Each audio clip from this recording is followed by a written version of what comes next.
ici Armorique. Le lundi, c'est Rosie. Chaque lundi soir, votre rendez-vous pour tout savoir sur les rouges et noirs. Rennes vainqueur vendredi soir chez le Paris FC. Succès 1-0 dans la douleur grâce à un but signé Bréal Mbolo. On va en parler dans le débrief. Première victoire à l'extérieur depuis 7 mois pour les rouges et noirs. Est-ce un hold-up? On va se poser la question. Nos top et nos flops avec Samba et Jacquet taille patron. Un Lilian Brassé un peu plus en difficulté. Mon coup de cœur pour la gestion de crise d'Habib Beye et un débat. La crise est-elle passée justement? Le lundi c'est Rosie en podcast et sur YouTube. La 84e, c'est parti. Le lundi, c'est Rosie. Salut tout le monde, et oui, on est sur YouTube désormais. Alors vous êtes déjà nombreux à le savoir parce qu'on avait mis discrètement les vidéos des semaines précédentes sur notre chaîne YouTube et on a déjà pas mal de vues, donc vous l'avez sans doute trouvé, mais ça y est, c'est officiel, on peut le dire. Nous sommes sur YouTube, alors abonnez-vous, likez, mettez des commentaires. Voilà, je fais un petit peu le YouTuber. Et d'ailleurs, sur les commentaires, n'hésitez pas à en mettre sous les vidéos. On essaiera d'y répondre d'une semaine à l'autre. S'il y a des questions, notamment si vous avez des questions à poser, on essaiera avec nos intervenants de répondre à vos interrogations. La chaîne, elle s'appelle Ici Armorique 100% Stade Rennais. Et vous pouvez la retrouver évidemment sur YouTube. Et pour les amoureux de l'audio, je le précise aussi, on est encore en podcast également. Voilà, donc vous pouvez toujours nous écouter en podcast pour vous retrouver votre émission. Nos intervenants du jour, on a un nouveau qu'on accueille avec grand plaisir. On va appeler du coup l'équipe habituellement anciens joueurs, les experts. Vous ne voulez pas Landry, vous n'avez pas joué au Stade Rennais, mais vous avez formé, je crois, suffisamment de joueurs rouges et noirs pour qu'on puisse vous mettre de ce côté-là de la table. Bonjour Landry Chauvin. Bonjour à vous. Comment ça va Landry? Vous avez récemment, il y a eu la fin de votre contrat du côté de la DTN. Vous avez passé 5 années à la FFF avec plusieurs générations, la 2003 notamment. Qu'est-ce que vous devenez? C'est quoi le projet en ce moment? J'habite Saint-Grégoire, je suis à la recherche d'un nouveau challenge. J'ai envie de revenir sur les terrains, d'être au quotidien avec un groupe. On verra si ça se fait. Ligue 2, nationale, Ligue 1, c'est quoi le projet? Oui, non, Ligue 2 nationale, mais je ne m'interdis pas non plus de prendre un challenge en dessous avec des hommes qui me parlent et puis qui fait que j'ai envie d'aller vers cela. Et dans un staff ou pas? Parce que je lisais Oui. dans une interview récemment aussi, plus haut dans un staff, est-ce que ça peut... J'ai eu la chance ça fait maintenant 33 ans que je suis dans le milieu pro, entre formateur, entraîneur pro, directeur d'académie ou sélectionneur. J'ai une palette un petit peu large et je pense qu'aujourd'hui, avec l'expérience que j'ai acquise dans un staff, je pourrais être utile, bien évidemment. Oui, il y a pas mal de choses. Évidemment, on vous a connu au Stade Rennais très longtemps en tant que formateur 20 ans, et même en tant que directeur de l'académie. 15 et 5, ouais. Entre 20 2015 ans. et 2019, c'est ça? Oui, c'est ça. Avec des beaux joueurs que vous avez vu passer, parce que quand on regarde ces générations-là, c'est mais une très même belle génération rennaise. Moi, j'ai démarré en 1992. C'était ma première génération. C'était les garçons nés en 76. Ousmane Dabo, oui, les Sylvestre. Et à l'époque, c'était pas la Piverdière, c'était le stabilisé de l'Écluse du Comte. Et puis, on a vu le club évoluer. Et j'ai fini, avant de partir, entraîner à Sedan avec les garçons nés en 1990. Donc, c'était les M. Villa, le Talek, Brahimi et Camara. Et quand je suis revenu directeur du centre, c'était déjà les 96, 97. Donc, oui, mais encore une fois, il faut être très honnête. Quand on est directeur de centre, on récolte toujours les fruits de son prédécesseur. Donc, d'accord, c'était des générations. Les générations. Patrick Ampillon avait notamment. Oui, Patrick Ampillon, Yannick Menu, les générations 95, 96, 97, 98, c'est eux. À partir de 99, c'est surtout eux. Mais nous, 2000 à 2005... C'est les 5 meilleurs. Moi, c'est l'année, je prends 2000-2005. J'ai fait une liste récemment que j'ai mise sur Twitter avec les joueurs, mais il y a une équipe... C'est notre recrutement. Un effectif qui fait quasiment européen s'il est en Ligue 1 aujourd'hui. Et Landry Chauvin, juste un petit mot aussi, parce que vous allez organiser un tournoi bientôt chez Gaël Danic. Donc, oui, pour m'amuser, parce que comme j'ai horreur de l'ennui, j'ai créé une petite société, Club LC, c'est vraiment pour passer ce temps. Et on va faire le samedi 20 décembre à partir de 13h un tournoi de tennis ballon sur le terrain de paddle avec l'utilisation des parois vitrées. Donc, ça rend encore plus fun exactement. Le tennis ballon, donc vous pouvez aller vous inscrire sur LinkedIn, Instagram, Facebook, il y a les liens et voilà, passer un après-midi sympa entre footeux, ça peut être bien. C'est noté. Merci beaucoup Landry. Vous allez être avec nous encore pendant 1 heure. Et puis à côté de vous, il y a quelqu'un qui vous connaît d'ailleurs, puisque vous avez été aussi formé au Stade Rennais sur des années, Landry Chauvin. Vous êtes croisé aussi du côté de Sedan, c'est le directeur sportif de l'OC Cesson, Kevin Durand. Salut Kevin. Salut François. Comment ça va l'OC Cesson en ce moment? Une défaite ce week-end un peu rageante à Milizac. Je pense qu'il y avait moyen d'aller chercher autre chose que ça. Mais voilà, on est dans notre championnat, on est à notre place pour l'instant. Donc c'est encourageant. Nos supporters du jour, notre abonné Tribune Mordel, Jean-Marie est là. Salut Jean-Marie. Salut François.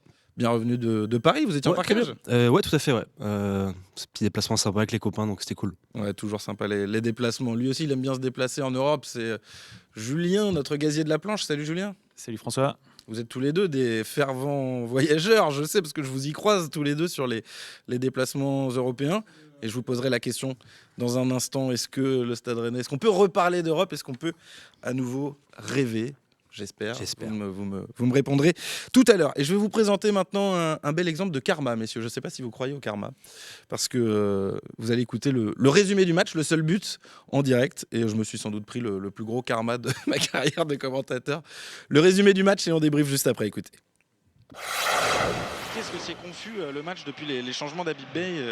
C'est pas en train de marquer des points. Là c'est Mbolo, je pense. Attention, la bonne intervention. Mbolo qui est lancé en profondeur. Brel Mbolo, c'est face à Campagno. Mbolo, oui, Brel Mbolo. Et voilà qui me fait taire. Merci Brel Mbolo qui vient ouvrir la marque ici. Très heureux. Là c'est sur une intervention défensive. Je pense qu'il fait même pas exprès le Rennais là qui envoie Mbolo en profondeur. Tout le monde a été un petit peu pris par surprise par cette passe qui a été finalement parfaite, millimétrée dans la profondeur pour Brel Mbolo qui s'est présenté seul face à Oben Campagno qui a parfaitement croisé sa frappe et gagné son 1 contre 1 face au portier parisien pour permettre à Rennes d'ouvrir le score ici au stade Jean-Bouin. Rennes contre le cours du jeu mène 1-0 face au Paris FC ici dans cette deuxième journée de Ligue 1. Le lundi, c'est Rosy. Le débrief. Voilà, le bon gros karma. Merci Brel Mbolo. Moi j'adore qu'on me fasse taire de la sorte. Donc belle entrée finalement de Brel Mbolo, décisif. Messieurs, la première question que j'ai envie de vous poser après ce match, est-ce que c'est un hold-up pour vous ? Vous étiez au stade, Jean-Marie, comment vous l'avez vécu ce match ? Oui, je trouve que c'est quand même bien payé pour l'équipe, parce que Paris a quand même les meilleures occasions. Il y a le poteau, la barre. Samba sort un gros match, il fait quand même des belles parades. On n'a pas eu beaucoup d'occasions. Donc oui, je trouve qu'on est quand même bien payé. Après, hold-up, c'est peut-être un peu fort, parce qu'on n'a pas non plus été surdominé, mais je trouve que oui, c'est bien payé. Ouais. C'est pour ça que je pose cette question, justement. Est-ce que hold-up, le mot peut être trop fort, Landry Chauvin, pour vous ? Est-ce que c'est un hold-up, cette victoire rennaise ? Non, pour moi le hold-up, le terme hold-up hold-up n'existe pas en foot. Voilà, on n'a que ce que l'on mérite, et ça c'est le fruit du travail qui a été qui a déjà été fait auparavant. Et puis quelquefois il y a des matchs qui tournent pas en sa faveur. Là ça tourne en sa faveur, faut en profiter. Il y a le cas de Metz, il y a le cas de hier soir de Paris. Voilà, c'est comme ça, ça fait partie du jeu. Oui, c'est vrai. Puis on en a eu des matchs qui n'ont pas forcément tourné en notre faveur aussi depuis le début de saison. Kevin, elle est volée ou pas volée ? Elle n'est pas volée. Après on peut peut-être plutôt parler de Rennes qui a fait le dos rond et que voilà, après ils ont réussi à marquer ce but, mais de là à dire hold up, j'ai trouvé des choses intéressantes aussi dans le match, donc vous allez nous dire. Bien payé. Allez-y, mais dites-le, qu'est-ce que vous avez trouvé d'intéressant ? On peut y aller. J'ai trouvé le choix d'Habib Beye, moi, de mettre Merlin côté droit pour rentrer à l'intérieur et mettre en difficulté un petit peu le latéral opposé. J'ai trouvé ça très intelligent. D'ailleurs, sur Ligue 1+. Le latéral faux pied à la Vincent Kompany au Bayern en ce moment, qui aime beaucoup faire ça, notamment avec ses deux latéraux. Et donc Ligue 1+, s'était bien trompé sur la compo de départ, puisqu'il l'avait mis de l'autre côté et Tamari côté droit. Vous pouvez imaginer ça, c'est vrai, en voyant juste le 11. Bien entendu. Non, mais j'ai trouvé des choses assez intéressantes, toujours dans les mêmes idées d'Habib Beye un petit peu, hein, donc ça change pas. Et ça, je pense aussi qu'on en reparlera, mais pour moi c'est très important. On va en parler évidemment d'Habib Beye. Julien, c'est un hold-up ou c'est pas un hold-up ? C'est un mini hold-up quand même. C'est vrai que moi devant ma télé, j'étais pas au stade évidemment, mais on a été dominé, on a souffert quand même. Le poteau, la barre. Bon, je dirais pas que c'est un hold-up, je dirais que c'est un match laborieux et une victoire qui fait du bien. C'est important de gagner comme ça aussi, non ? Complètement. Gagner moche des fois, ça peut faire du bien au groupe, ça peut faire du bien dans les têtes, et là je pense que c'est le cas. Surtout après avoir gagné beau, je dirais, après Strasbourg. Est-ce que finalement, c'est même pas mieux presque de réussir à faire cette performance-là, Landry ? Parce que il faut aussi savoir les gagner, ces matchs comme ça. Bien sûr, il faut savoir enchaîner, surtout pour bonifier une victoire à domicile. Il faut enchaîner à l'extérieur, et c'est ce qu'il n'avait pas su faire au départ de la saison Stade Rennais. Rappelez-vous cette victoire contre Marseille dans les arrêts de jeu, qui n'avait pas derrière été suivie. Oui, pareil pour Lyon, il n'y avait pas non plus de validation après Lyon. Voilà, c'est important et vous savez, le foot, c'est une histoire de confiance. Et en amassant les points, on prend confiance et on se libère de plus en plus. Donc, je pense que les beaux jours arrivent, même si nous arrivons dans une période d'automne. Hivernale, d'automne. Mais je suis assez d'accord sur le cas de la confiance. C'est ça aussi qui risque d'aider pour la suite. Kevin Durand. Moi, si je me mets à la place des joueurs, je trouve que cette victoire-là est plus belle encore que celle de Strasbourg à domicile. Ouais, parce que, comme disait un petit peu Landry, voilà, c'est l'enchaînement un petit peu. Donc, je pense que la semaine, ça a dû être le discours d'Habib Beye d'ailleurs, voilà, d'enchaîner sur au moins un bon résultat, un résultat positif à Paris. Donc ouais, elle est belle celle-là. Eh bien, écoutez, on va écouter justement, vous parliez des joueurs, ce qu'ils en pensent. On va demander au capitaine Valentin Rongier. Alors, cette victoire, est-ce qu'elle vous fait du bien après Strasbourg notamment? Écoutez le capitaine rennais Valentin Rongier. Très importante pour enchaîner et pour recoller avec le haut de tableau. Voilà, c'était ce qu'on voulait faire et c'est chose faite. Je l'ai dit tout à l'heure, dans le contenu, c'était pas parfait, mais en tout cas, on prend les 3 points et toutes les opportunités qu'on a eues au début de la saison d'enchaîner, on ne l'avait pas fait. Donc voilà, ce soir, c'est acté et on a pris les 3 points. Contre Strasbourg, c'était une victoire avec le jeu. Là, c'est plutôt une victoire d'état d'esprit. C'est comme ça que tu l'as qualifié. Ouais, on a fait preuve de beaucoup de solidarité. On sait que tous nos matchs ne sont pas aussi bons et aussi aboutis que celui de Strasbourg parce que c'est le foot, c'est le sport en général. Mais de pouvoir gagner d'une manière différente et ce soir, c'est un clean sheet. On n'encaisse pas de but. Et on a été solidaires jusqu'au bout, donc c'est ça qu'il faut retenir. Il dit un petit peu Valentin Rongier ce que vous disiez finalement, Kevin Durand, Landry Chauvin. Vous êtes d'accord aussi, Jean-Marie sur... Oui, totalement. Et comme dit Valentin Rongier, il faut savoir enchaîner. On n'a pas su le faire depuis le début de la saison, donc c'est quand même au bout de la 12e journée, vu notre objectif européen, ne pas réussir à faire 2 victoires consécutives, c'était quand même un manque. Donc c'est bien d'avoir réussi à faire ça. Par rapport aussi au petit loupé quand même, on a quand même enchaîné plusieurs matchs où on menait 2-0 et ça rattrape un peu ses performances où on s'est fait remonter et on a perdu. C'est nul au goût de défaite là. Ouais, totalement. Ouais. Nombre nul au goût de défaite. Merci Samba quand même sur le match, non? C'est important d'avoir un grand gardien dans une saison, mais sans Samba, est-ce qu'on va la chercher celle-là, Kevin? Alors Samba, un grand débat pour moi, on le sait, je l'ai déjà dit. Oui, bien sûr, c'est pour ça que je vous lance vous. Alors, c'est pas les qualités sportives intrinsèques que je remets en cause, c'est peut-être autre chose, on aura peut-être l'occasion d'en parler, mais sur le match, qu'est-ce qu'on peut lui reprocher en tout cas sur... Il fait des arrêts décisifs, sur l'aspect décisif, quand même. Sur l'aspect décisif, l'aspect comportement, j'ai peut-être 2-3 trucs à revoir. Ok, c'est ce qu'on attend d'un gardien, non? Les parades décisives, notamment je pense à celle sur Lesmelou, Crasso en première mi-temps, Landry. Oui, ça c'est sur le match du PFC, mais il y en a eu d'autres avant, n'oubliez pas. Et puis encore une fois, les grandes équipes, il y a toujours les 2 extrémités. Il faut un grand gardien, il faut un superbe attaquant qui marque des buts. C'est Roland Courbis qui dit ça souvent aussi. Mais vous aussi, mais je suis une petite anecdote, à l'époque, on avait Moussa Sow. Moussa Sow, c'était l'Asso Bologna et Moussa était le super sub. À chaque fois qu'il rentrait, il marquait. Et si Mbolo aujourd'hui devient le super sub du Stade Rennais, c'est un beau super sub. Mais c'est pas un souci, ça. Ah, mais c'est clair.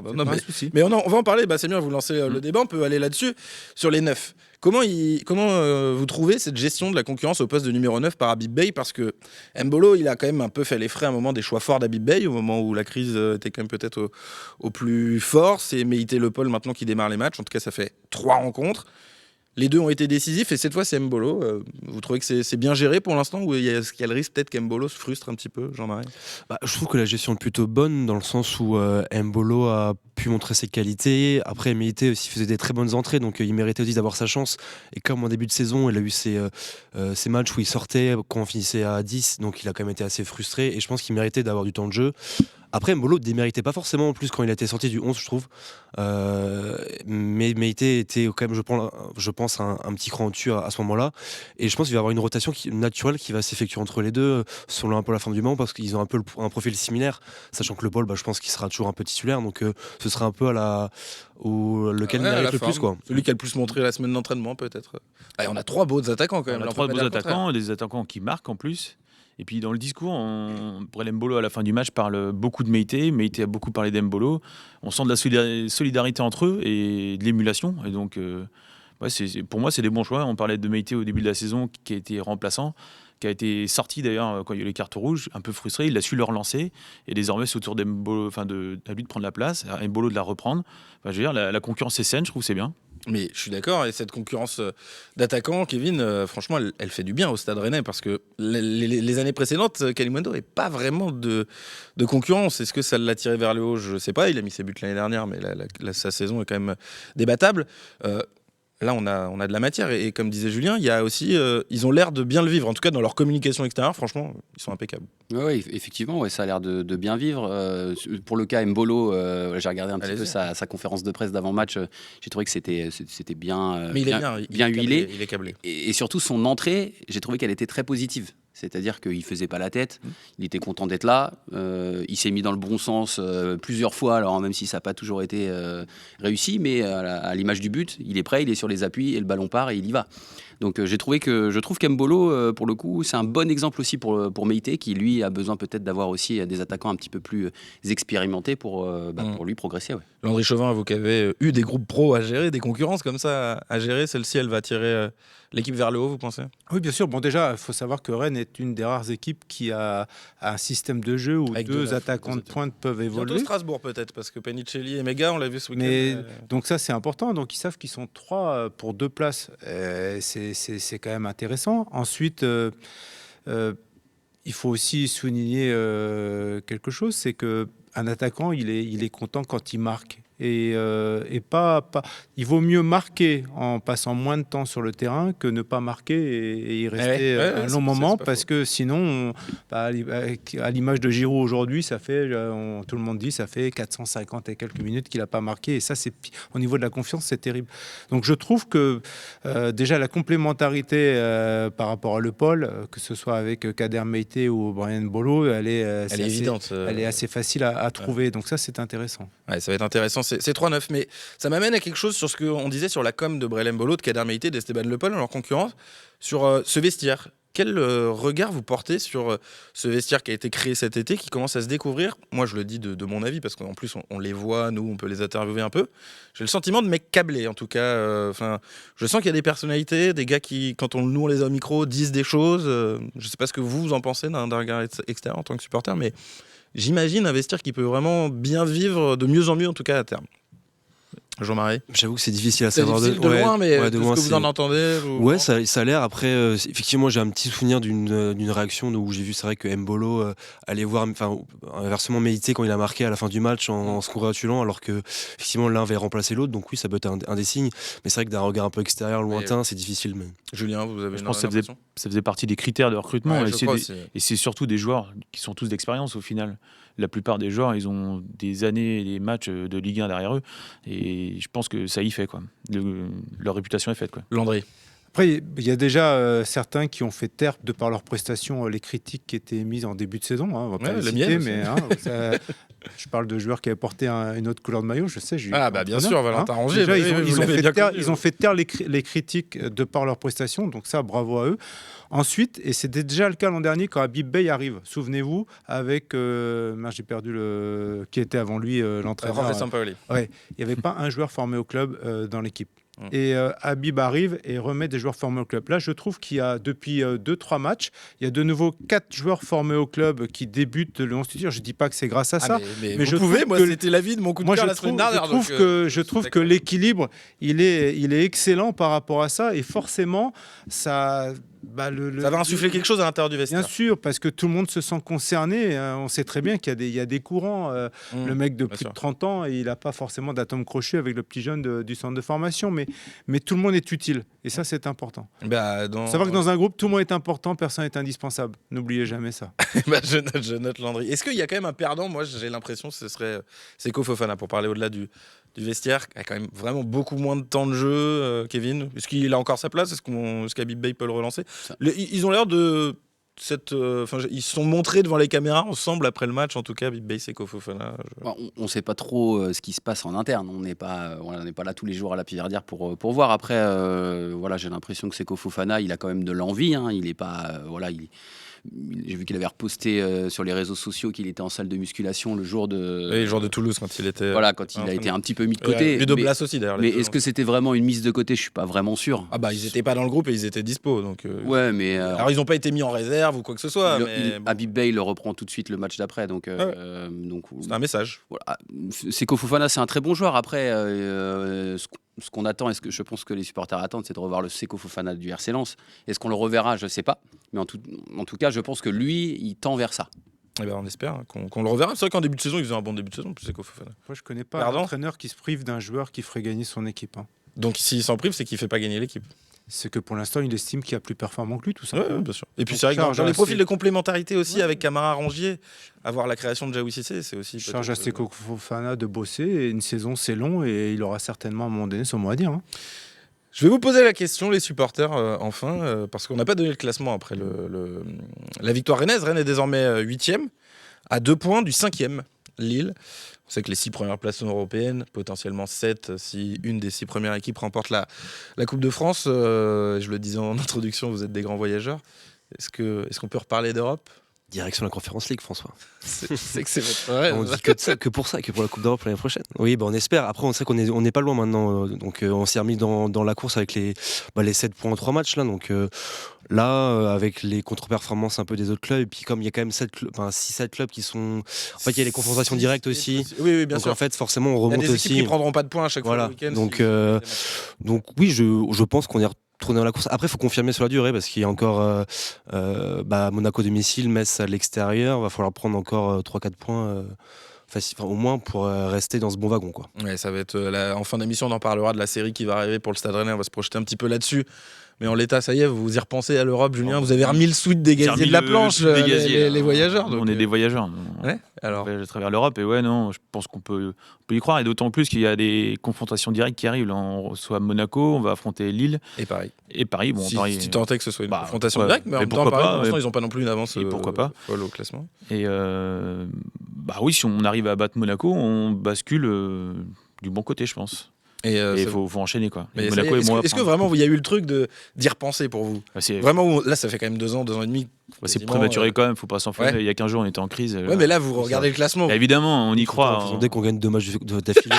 Non, mais les supporters, on s'enflamme. Mais... Surtout dans la Ligue 1, oui, qui est hyper homogène. Mais alors, vous, c'est la Conférence League que vous voulez. Non, Europa League, c'est devenu un peu plus jouable aussi, je trouve. Depuis avec le nouveau ouais, c'est ça. Et puis, il y a plus à Nice. Oui, c'est vrai. Puis, il n'y a plus de reversion aussi entre les compétitions. Donc, une ou des deux, c'est cool. Très bien. Et vous, messieurs, est-ce que Rennes peut parler d'Europe, Landry, ou est-ce qu'il faut se calmer un petit peu avant de s'enflammer?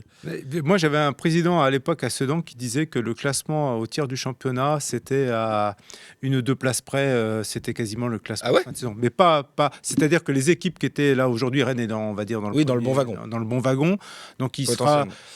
Si je prends ce qu'il disait, il sera forcément dans ce wagon-là à la fin de la saison. Donc après, c'est de l'endurance mentale, une saison. Il faut enchaîner. Ouais, voir si le groupe tiendra, Kevin. Ouais, pareil que Landry. Je pense que Rennes sera là-haut. Après, à quelle place, je sais pas. Mais en tout cas, ils vont se battre je pense qu'ils vont se battre vu l'effectif. Mais j'étais pas trop inquiet.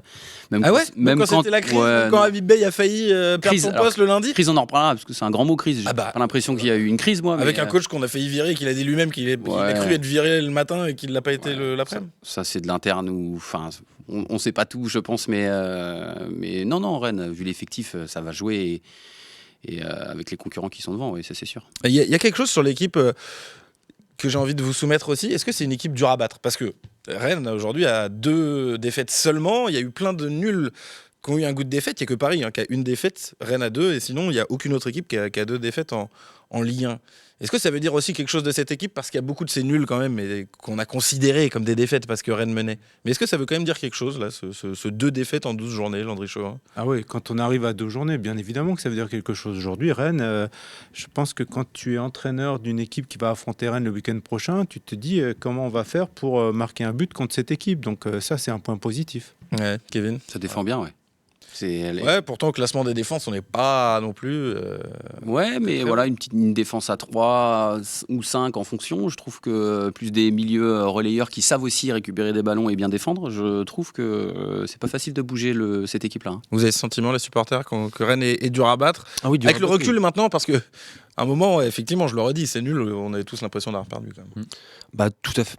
Tout dépendra aussi un peu jusqu'à la fin de la première partie de saison. Si on enchaîne 2-3 défaites, ça va un peu remettre en question. Mais pour l'instant, oui, vu qu'on a fait quand même beaucoup de matchs nuls, mais ça manque un peu de victoire. Mais ça, c'est forcément le supporter qui parle un peu. Mais oui, factuellement, on est dur à battre.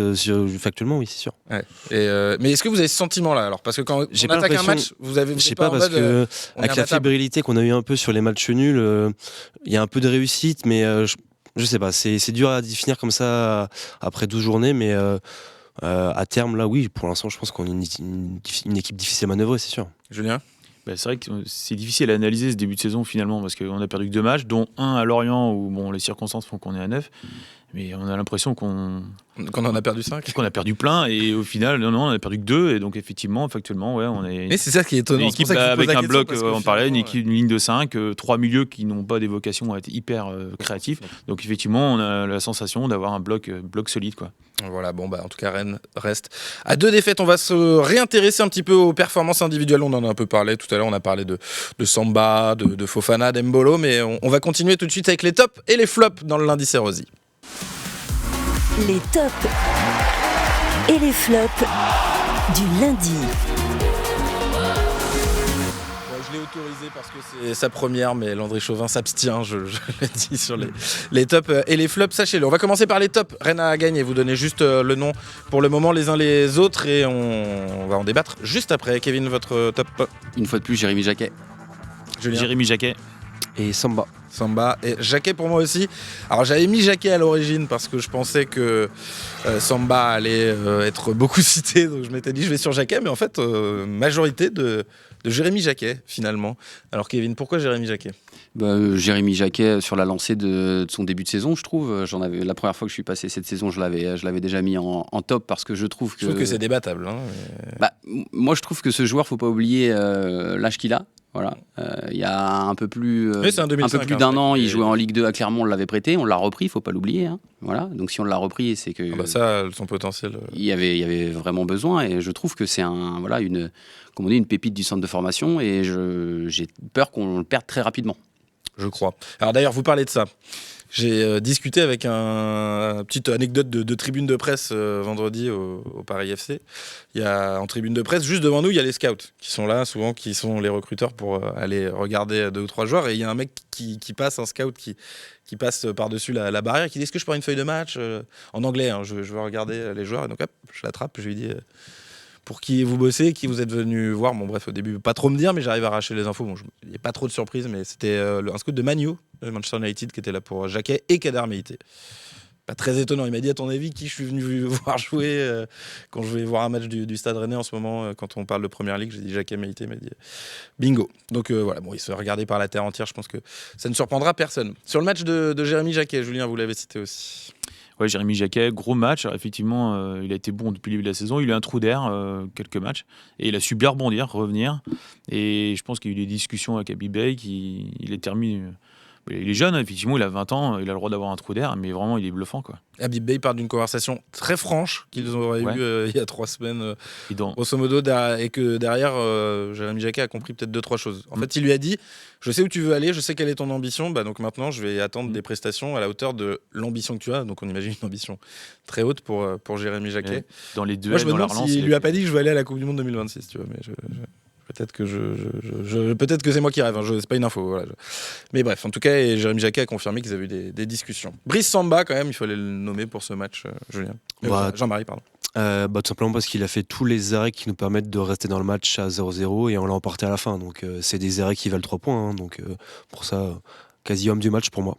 Ouais, moi aussi, je le mets. Et puis Jérémy Jacquet, vous vouliez ajouter quelque chose sur les joueurs qu'on a cités? Landry, vous n'avez pas choisi de top ou de flop Non, mais Jérémy, je le connais bien parce qu'à l'époque... En 2005, vous les avez eu un petit peu aussi. Oui, on avait surtout signé cette génération en ANS à l'époque, en accord de non-sollicitation. Hein, Jacquet, Tel, Bellossian, Doué... Doué, il était là depuis un bout de temps. Oui, mais signé à ANS. Il faut quand même signer. Tant qu'il n'est pas protégé, il peut partir. Donc non, on avait réussi à faire une magnifique génération 2005. Elle était incroyable. Ouais. Mais ils jouaient pas beaucoup ensemble, ils étaient tous redescendus en Gambardella parce qu'ils étaient tellement promus que sur la Gambardella de leur génération finalement après, ils font 2 demi-finales quand même. Pour rebondir sur ce que vous avez dit tout à l'heure, quand tu es défenseur central et que tu discutes avec ton coach qui a aussi évolué à ce poste-là à très haut niveau, forcément si Jérémy est quelqu'un d'intelligent, tu retiens ce qu'il dit et tu avances. Hein. Ça y est, c'est le patron de la défense rennaise, enfin. Il est jeune encore une fois, mais c'est vrai qu'il a tellement de potentiel qu'on attendait ça. Est-ce qu'il l'est devenu là, Kevin? Vous avez le sentiment que ça y est moi je trouve sur ces 2 matchs-là, il a peut-être effectivement un peu pris le leadership. Indirectement, mais oui. Parce que si on regarde à côté de lui, on a Rouault là, qui a débuté. On a Brassier qui revient parce qu'il a été blessé aussi en début de saison, donc indirectement oui. Et puis je pense que de toute façon c'est un leader technique déjà. Et même il a toujours été capitaine dans les équipes de jeunes, hein, vous me confirmez, vous l'avez vu passer à la DTN. Jérémy Jacquet aujourd'hui, il a dans les systèmes hybrides qui deviennent la référence désormais. Jérémy dans une défense à 3 peut s'intercaler au milieu. Bon, c'est pas beaucoup, il n'est pas utilisé comme cela à Rennes. Il l'a fait beaucoup contre Marseille. Sur le premier match avec l'exclusion, il était venu avec les U19 de Bernard Diomène notamment, c'est sans arrêt ça. Et c'est ça qui est intéressant. Tu peux varier ton organisation en cours de match avec ce genre de joueur. Alors, patron, les gars, Jérémy Jacquet. Vu son potentiel, en fait, il ne peut que devenir le patron de la défense. Après, c'est à lui Est-ce que ce sera à Rennes qu'il le sera longtemps? C'est toujours comme ça. De toute façon, on ferme les joueurs. Après, ils partent, ils sont meilleurs ailleurs. C'est toujours frustrant. Mais ouais, ça reste une frustration. Toujours, en fait, à l'impression on prend la version un peu bêta des joueurs et puis ils sont bons, mais ils font un match sur 3. Et puis après, quand ils sont au PSG ou je sais pas où, après, ils sont incroyables. Mais bon, c'est normal. Landry, il fait un peu nom de la tête. Vous n'êtes pas d'accord? Moi, je suis pas d'accord parce que c'est un moment de leur carrière. Oui, tout à fait. Mais quand on est supporter, c'est vrai que nous, on est au moment de la carrière. En tant que supporter rennais, on est au moment de la carrière. Aujourd'hui, c'est des bons joueurs. Aujourd'hui, on prend simplement la génération 2005 et Jérémy est encore rennais et n'est pas vendu, mais c'est une magnifique source de revenus. Les joueurs formés. Et c'est ça, on les voit comme ça. Il faut y penser. Il faut y penser. Aujourd'hui, avec les droits de télé qui sont en berne totale, c'est devenu la première source de revenus d'un club. Faut pas les seuls clubs qui s'en sortiront, je vous ai vu dire ça dans une interview récemment, Landry, justement, c'est ceux qui miseront sur leur centre de formation. Avec des coachs qui font jouer les joueurs du centre. Regardez aujourd'hui nos voisins nantais. Ils font que ça. Il n'y a jamais eu autant de joueurs formés au club que cette saison. C'est vrai. Voilà. Et comme par hasard, on s'aperçoit qu'ils sont. Et en plus, ils ont limite des résultats meilleurs qu'avant. Avec des joueurs du centre de formation. On va passer au flop désormais, si vous le voulez bien, avec un flop unanime. Donc, on peut même.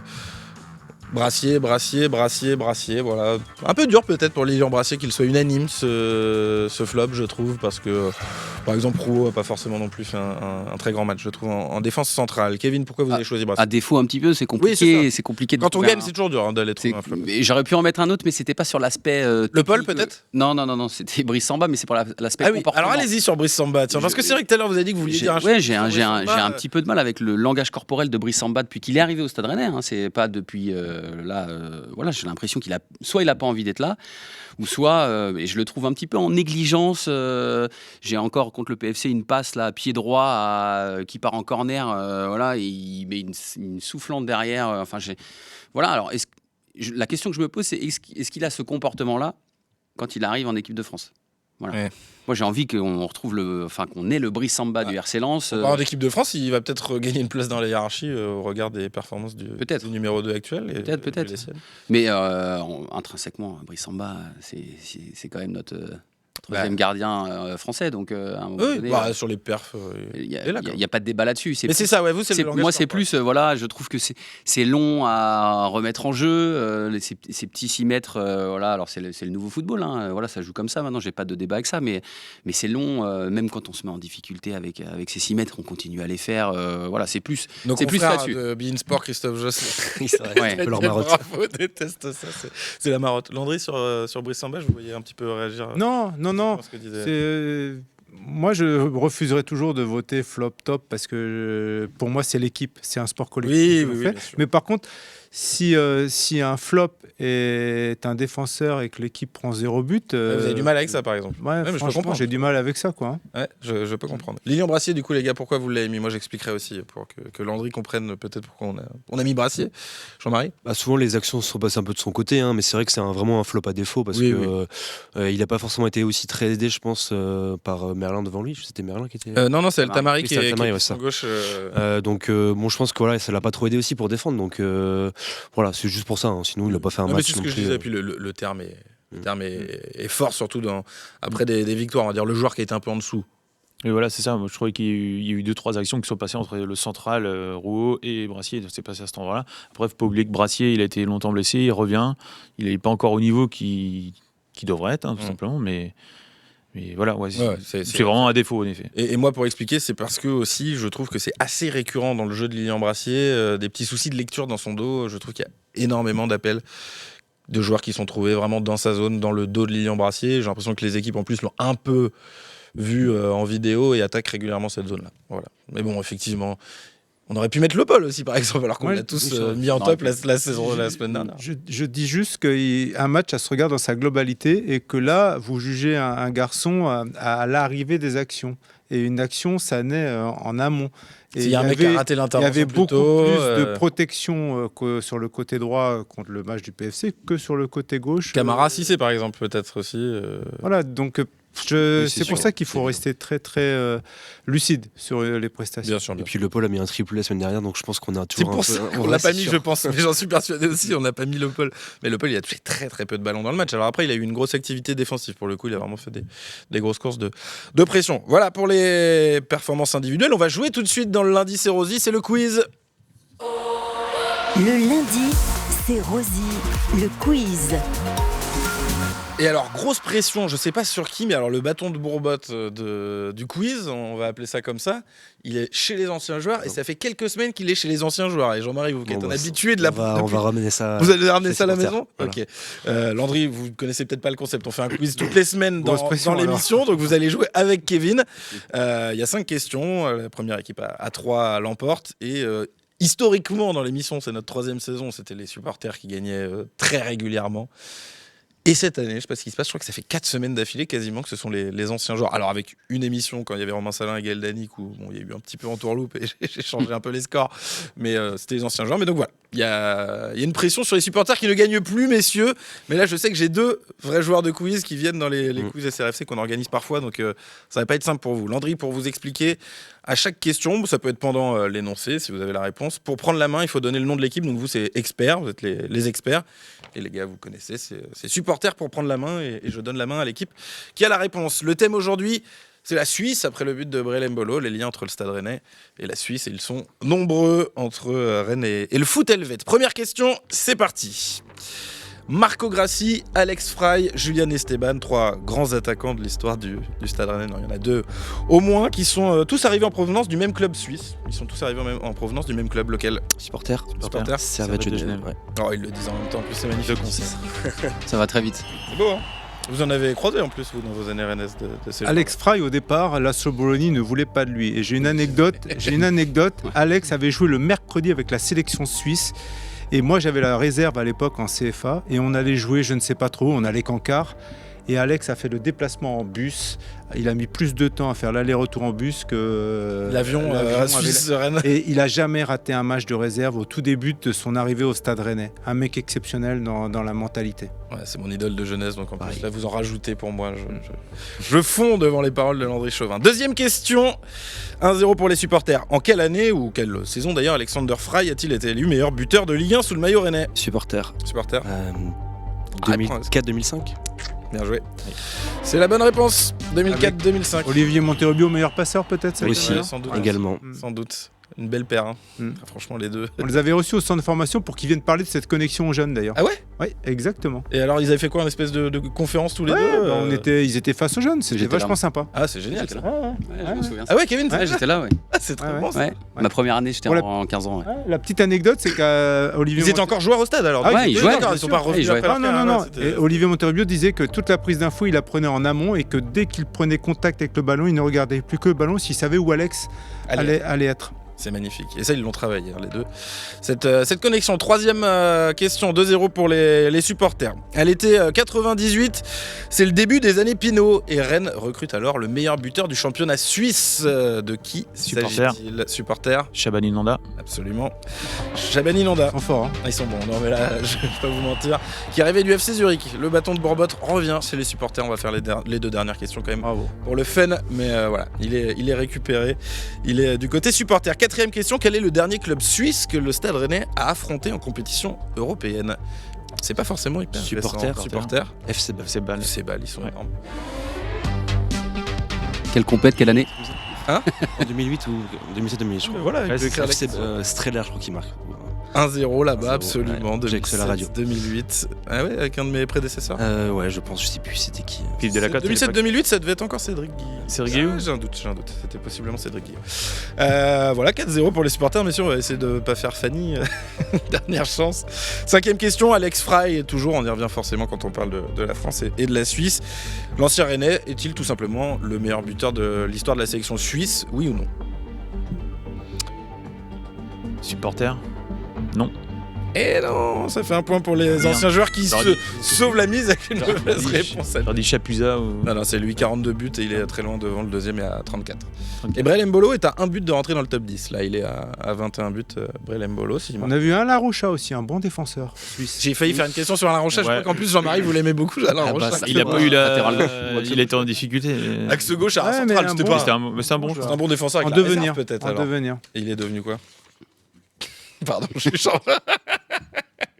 Moi, j'ai pas regardé un très bon souvenir d'Alain Rocha. Il avait mis un CSC, je crois, qui avait à Nancy. Là. Pas beaucoup aidé pour. Mais il a joué avec le plus beau maillot du Stade Rennais. Son intégration, c'est toujours dur quand on perd des le bleu là. Le bleu Ernest. Ah oui. Non, il était pas terrible. Vous aimiez pas vous? Non. Kevin non plus. Si, gagné le tournoi de Carisport avec ce maillot-là. Donc c'est un bon souvenir. Il y en a des anecdotes aujourd'hui. On a de belles anecdotes. Allez, tout de suite un coup de cœur après le quiz. Le coup de cœur de la semaine. Un coup de cœur dédié à la gestion de crise d'Habib Beye. Je vais vous donner mon avis. Vous pourrez ne pas être d'accord. Vous allez me dire ce que vous en pensez.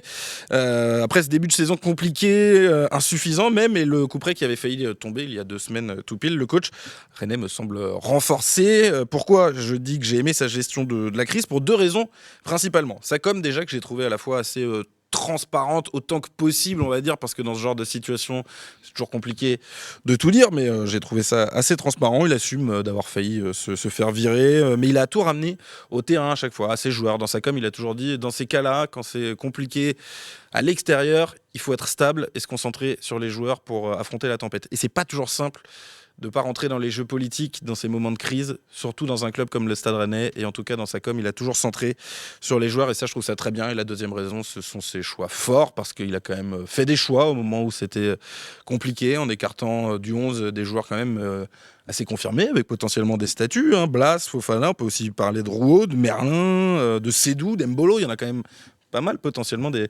joueurs qui sont sortis du 11 à ce moment-là, et puis d'autres joueurs qui l'ont intégré avec des belles trouvailles. Je pense à Abdelhamid Aïd Boudlal, dont on parlait beaucoup du potentiel, mais qui est rentré dans le 11 grâce au choix d'Habib Beye, ou encore Moussa Al-Tamari, piston gauche, ça a plutôt bien marché. Ça aussi, c'est une idée en tout cas d'Habib Beye. Alors, cette crise est-elle passée? C'est la question que je vais vous poser, messieurs, mais d'abord, j'ai juste envie de finir par dire que je crois que Beye a su s'adapter et passer avec brio cette étape qui sera peut-être un tournant dans sa jeune carrière de coach, parce que c'est sans doute la première vraie crise qu'il a traversée en tant qu'entraîneur. Donc voilà, d'abord je vais vous demander, est-ce que pour vous cette crise est passée? Est-ce que vous avez pensé de la manière dont Habib Beye l'a traversée? Landry, vous qui avez été entraîneur dans des positions comme Habib Beye, vous êtes celui qui connaît le mieux, on va dire, ce genre de contexte interne. Qu'est-ce que vous en avez pensé?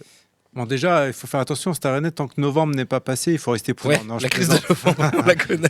Mais ça ne vaut pas forcément pour les entraîneurs, attention. Ouais, c'est vrai. Non, je plaisantais.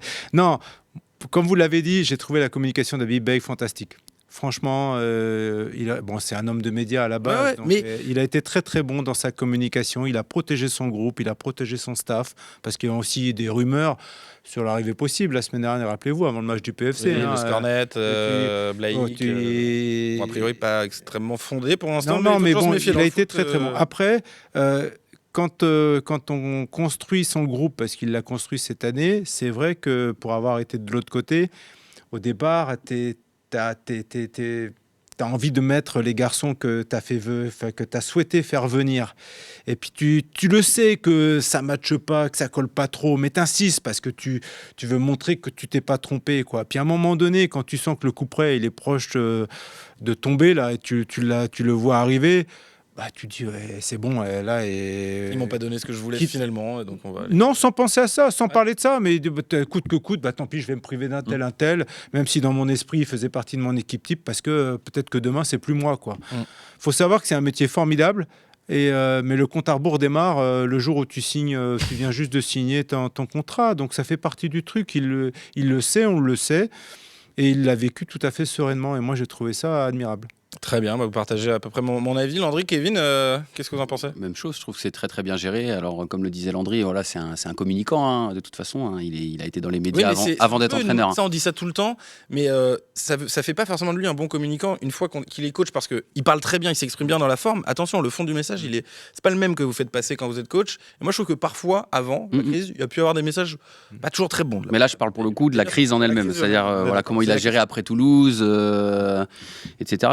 Strasbourg et le PFC, j'ai trouvé que c'était assez bien fait. Et voilà, de remettre finalement le foot au milieu du débat, j'ai trouvé que c'était assez intelligent et ça a payé. Donc, il s'est pas perdu dans la polémique, dans tous les jeux politiques, dans tout ce qu'on a pu dire. Voilà, il aurait pu s'écarter. Voilà, on sait qu'il y a peut-être des petites tensions avec le président ou le directeur sportif. Voilà, un petit peu moins apparemment avec la famille Pinault, mais voilà, il aurait pu se perdre un peu là-dedans, ce qu'il n'a pas fait. Et j'ai trouvé que c'était assez intelligent. Mais il a peut-être eu aussi effectivement la protection de la famille Pinault qui aide aussi peut-être à sortir peut-être on saura pas ça, du jeu politique. Qu'est-ce que vous en avez pensé, les gars, les supporters, Julien?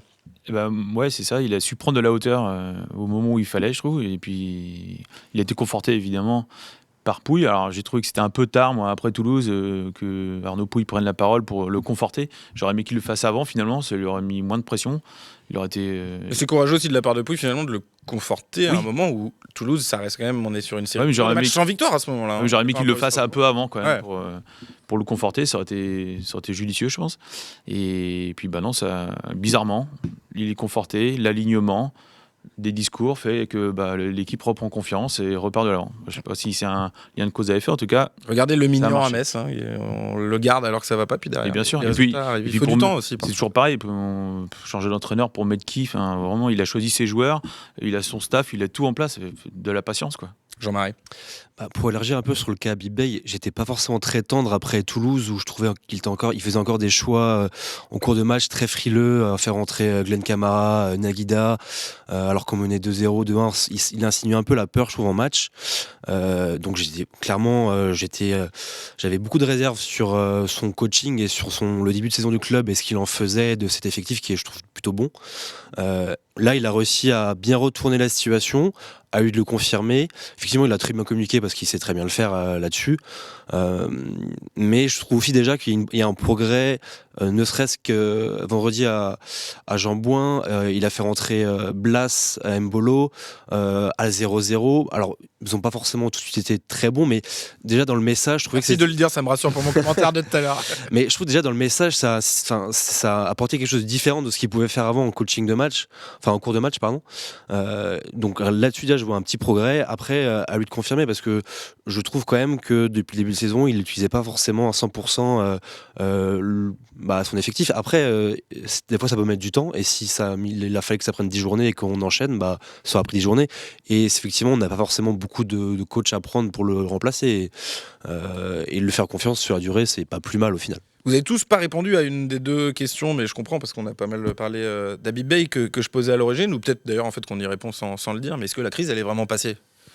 Il y a 7 points en 9 matchs. Est-ce qu'on efface quand même tout ce qui a pu se passer, les interrogations qu'il y a pu avoir au club, les tensions, Kevin? De quelle crise on parle? Est-ce qu'on parle de la crise dans les instances, les objectifs qui ont été donnés à Habib Beye, ou est-ce qu'on parle de Habib Beye et son effectif? Il y a eu ça aussi. Voilà. Choisissez. Moi, on n'est pas en interne, mais en dehors, j'ai pas l'impression qu'il y ait une crise d'Habib Beye avec ses joueurs. Il y avait une crise aussi de résultats, mais il y avait quand même une série de 6 matchs sans victoire en Ligue 1. C'était pas arrivé depuis 2021. Ouais, bien entendu. Quand même. Après, on a un entraîneur jeune en Ligue 1. Jeune, hein, c'est sa première expérience. Donc il faut être patient. Pour une fois, on a un entraîneur qu'on a pris où il a pu construire son effectif, qui est très bon d'ailleurs. Je te rejoins là-dessus. Je trouve que on a un très bel effectif pour cette Ligue 1. Et maintenant, il faut lui laisser du temps, je pense, pour mettre en place ses idées. Il a déjà fait l'année dernière. Maintenant, il a son effectif qu'il a fait. Donc je pense que ça va se mettre en place. C'est fou le foot, comment ça va vite, parce que on avait des débats quand même tout autres il y a quelques semaines sur Habib Beye, Landry. C'est pour ça qu'il faut toujours prendre de la hauteur. Voilà, c'était une crise de résultats. Mais et en fait, la crise de résultats amène à ce qu'on commente toutes les autres petites différences de point de vue qu'il peut y avoir. Moi, pour avoir beaucoup suivi ce qui s'est passé aussi en interne, en tant que journaliste, on a dû infirmer parfois des infos qui avaient été données par d'autres médias. En fait, ce dont moi, le sentiment que j'ai, c'est quand même il y a un processus décisionnel où il y a des gens pas d'accord, mais comme dans tous les clubs, en fait, et qu'à Rennes, tout a été commenté. La moindre échelle du processus décisionnel, et qu'en fait, c'est juste un processus décisionnel. Je vais pas dire normal, c'était effectivement une situation qui était un peu complexe. Mais bon, en fait, c'est normal que les gens qui sont dans un club, ils sont pas d'accord. S'ils sont tous d'accord de base, parfois, ça fait qu'il n'y a pas de débat et c'est pas forcément mieux non plus pour le vivre. Landry, désolé, je vous ai... Non, mais ça, c'est... Aujourd'hui, de toute manière, ça s'est démultiplié avec les émissions, oui, bien sûr. Donc, c'est pour ça qu'il faut toujours rester tranquille et il est resté droit dans ses bottes. Le plus important, c'est dommage que, mais maintenant, heureusement, parce que tout le monde se plaint que les entraînements ne sont pas ouverts au public, mais il faut savoir que pour avoir beaucoup voyagé avec la DTN, dans tous les pays en Europe, tu n'as aucun entraînement qui est ouvert au public. Hein. Il faut le savoir, ça. Les entraînements sont fermés. Mais aujourd'hui, il faut laisser les... Est-ce que les usines sont ouvertes? C'est vrai. Ah non, mais attendez, il y a des journées portes ouvertes. Ah, ouais, non. Il peut y avoir... Je ramène à ce qu'il y a aussi au Stade Rennais. Il y a des journées ouvertes aussi. Mais là, c'est parfait. Il faut garder ce lien, bien évidemment, avec... C'est quand même pas pareil. Je veux dire, le rapport des supporters avec leur club de foot, c'est quand même pas le même que le rapport d'un consommateur avec l'usine. Mais sincèrement, vous allez en Angleterre, en Espagne, en Allemagne, et je les ai tous fait, les pays européens, il n'y a pas un club qui ouvre aux supporters. Il faut le savoir, ça. Non, mais c'est vrai, vous avez raison de le préciser. Les gars, la crise, elle est passée, elle n'est pas passée? Rapidement. On parle d'Europe du bout des lèvres aujourd'hui, donc on peut considérer que la crise est derrière nous. Mais, non, mais c'est vrai. Mais... Ouais. Jean-Marie. Moi, je rejoins Thio, effectivement. À partir du moment où on reparle d'Europe, c'est que bon, on a... Ouais. Bon, j'espère qu'en tout cas que tout le monde va pouvoir travailler avec plus de sérénité. C'est aussi ça, sans doute, le bout de cette série, on va dire, de 3 matchs sans défaite, avec 7 points sur les 3 derniers matchs. Allez, tout de suite, on va se projeter rapidement sur ce qui attend le Stade Rennais après la trêve internationale. Les enjeux du prochain match dans le Lundi C'est Rosy. Et d'ailleurs, ça aura peut-être son importance pour parler ou non de fin de crise, cette suite pour le Stade Rennais. Il reste 5 matchs avant la mi-saison, avant qu'on soit à 17 journées, c'est la moitié, avec 3 matchs face à des équipes du top 6 quand même sur les 5, Monaco, Paris et Lille. Et donc la réception de Monaco, vous le voyez, le samedi 22 novembre, ce sera à 19h à domicile au Roazhon Park face au Monégasque. Ça va être très important ce match. Est-ce qu'il est crucial? J'ai l'impression qu'on dit ça chaque semaine en ce moment des matchs du Stade Rennais. Est-ce qu'il est fondamental justement aussi pour valider peut-être le fait que la crise n'est pas terminée, Kevin? Crucial, je sais pas, non, j'ai pas l'impression. Par contre, je trouve que de jouer Monaco à la maison... à ce moment-là, c'est très bien. Voilà, on va pouvoir se jauger, montrer ce qu'on a travaillé, parce qu'en plus on est sur une trêve internationale. Donc là, je pense que Habib Beye, il va pouvoir aussi un petit peu bosser, même s'il a des joueurs qui vont être... Il y a Aïd Boudlal qui va en sélection, qui va pas forcément... Enfin, en tout cas pas avec les A d'habitude. Là, il part avec les A, mais parce que Neyef Regarde aussi est blessé, je crois. Mais il y a Frankowski qui va pas en sélection. Non. Ça, c'est une bonne nouvelle. Il va pouvoir... rester, travailler, parce qu'il a des petits soucis quand même, il a du mal à enchaîner. Ouais, non, mais Monaco, voilà, ça, pour moi, ça vient un point nommé pour pas relancer la machine, mais confirmer un petit peu cette belle petite série qu'on a pu avoir. André Chauvin, pour la suite, là, pour le Stade Rennais. Rennes est toujours très à l'aise avec les équipes de la première partie de tableau. Cette année. Là, les 2 saisons dernières, donc, on a du mal à les battre. Et puis vous parliez de crise à l'instant, mais Monaco, ils sont pas mal. Monaco, ils ont changé d'entraîneur et c'est pas pour cela que c'est mieux. Donc il va y avoir aussi un club en manque de confiance. Non, moi de toute manière, une saison, tu rencontres tout le monde. Hein. Oui, bien sûr. Il y aura le retour de Pogba, sans doute. Enfin, peut-être. En tout cas, ça pourrait être sur ce match-là. Au Roazhon Park, quand même. Ça peut être sympa de revoir Paul Pogba. Ce qui est bien, ce qui est sûr, c'est que ça sera un match ouvert entre 2 équipes qui ont envie de jouer. Bien, et ça, c'est intéressant.